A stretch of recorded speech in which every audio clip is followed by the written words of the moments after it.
भूतों का बसेरा, सेकंड पार्ट। पिछले पार्ट में हमने देखा कि किशनगढ़ की हवेली की भयानकता पूरे गांव में चर्चा का विषय थी।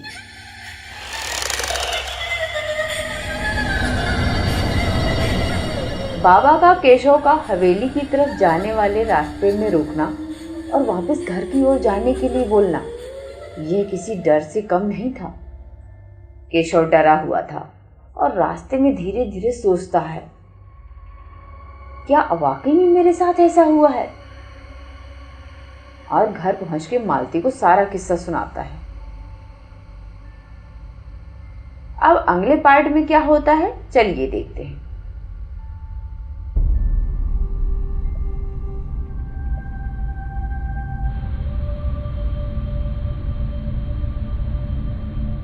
केशव जब घर वापस आ रहा होता है तो जो बाबा उसे रास्ते में मिला था, अचानक से केशव को उसके परिवार का एक सदस्य मिल जाता है। बातों ही बात में केशव को मालूम पड़ता है कि जो बाबा उसे भूतिया हवेली के पास मिला था, उसे मरे तो सालों साल हो गए। और दूसरी बात, वो इंसान जो जीवन भर कभी बोल न सका और न ही सुन सका। फिर केशव ने जो सुना वो क्या था? केशव के पैरों तले जमीन खिसक जाती है। घबराहट और डर के मारे उसकी धड़कन बढ़ जाती है कि आज ये मेरे साथ क्या हो रहा है। शाम होने को आई है और रास्ते में जंगल भी पड़ता है। केशव जल्दी कदम बढ़ा रहा था कि रात होने से पहले मैं घर पहुंच जाऊं। आज रास्ता भी बहुत लंबा मालूम हो रहा था। मात्र 15 मिनट का रास्ता, मुझे इतनी देर क्यों लग रही है? घंटों हो गए, कब से पैदल चल रहा हूँ, लेकिन अभी तक घर दिखाई नहीं दिया। केशव मन ही मन में बहुत ज़्यादा डर रहा था, जैसे कोई भ्रम और वास्तविकता का खेल चल रहा हो। फिर थोड़ी देर बाद केशव को अपना घर दिखाई देने लगता है, मानो केशव की जान में जान आ गई।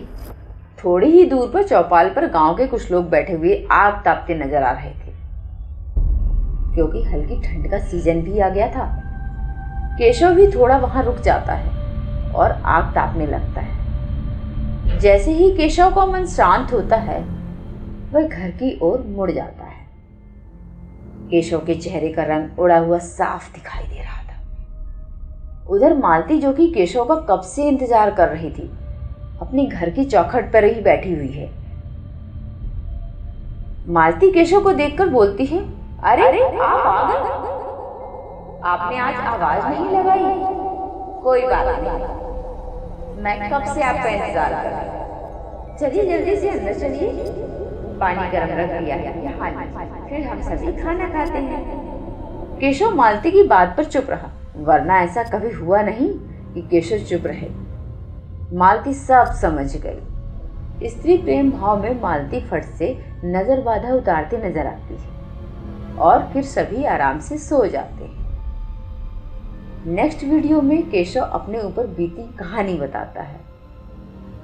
तो चलिए हमारे नेक्स्ट वीडियो की तरफ मिलते हैं अगले वीडियो में। धन्यवाद।